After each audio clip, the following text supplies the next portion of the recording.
యేసుక్రీస్తు ప్రభుల వారి యొక్క పుణ్యమైన నామంలో మీకు శుభములు కలుగుగాక. దేవుడు మానవుని దీవించడానికి ప్రాణం పోసాడు. హీబ్రూ భాషలో ఇట్టి దీవెనను లేదా ఆశీర్వాదమును లేదా ఆంగ్ల మాధ్యమంలో బ్లెస్సింగ్ అనేటువంటి ఇట్టి దానిని హీబ్రూ మాధ్యమములో బెరేయక్క అని అంటారు.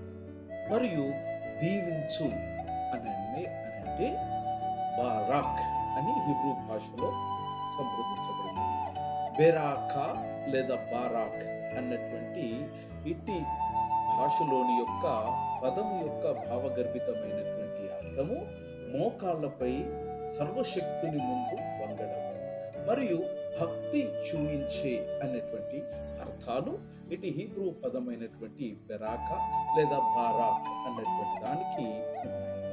ఈ ద్వంద్వ అర్థం ఏమిటనంటే దీవెన వినయం మరియు సమర్పణతో మాత్రమే సంభవిస్తుంది. ఉదాహరణకు అరటి చెట్టు కాయలు కాసినప్పుడు అది చాలా నిటూరుగా పెరుగుతుంది. అరటి చెట్టు యొక్క పువ్వు అది కాయలు కాసేంత వరకు కూడా చాలా నిలువుగా పెరుగుతుంది. ఎప్పుడైతే ఈ అరటి పువ్వు కాయలుతో పాటు సంపూర్ణమైనటువంటి ఫలముగా అది వృద్ధి చెందినప్పుడు మనము పంట కోసే సమయానికి ఇట్టి అరటి పండు వంగుతుంది. అదేవిధంగా మనము జీవితములో నిలువుగా ఎదిగినప్పుడు మీరు ఎల్లప్పుడూ వినయంగా ఉండాలి మరియు ప్రతి ఒక్కరికి దీవెనగా ఉండాలి.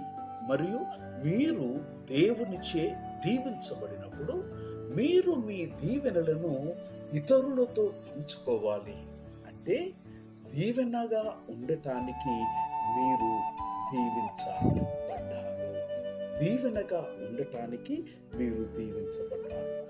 ఫలాలు కాయడం అంటే దీవించబడడానికి దీవెనగా ఉండటము తప్ప మరొక భావం కాదు. దేవుడు మనల్ని దీవించినప్పుడు ఆయన మనకు తన కృప మరియు మహదైశ్వర్యమైనటువంటి ప్రేమను చూపిస్తాడు.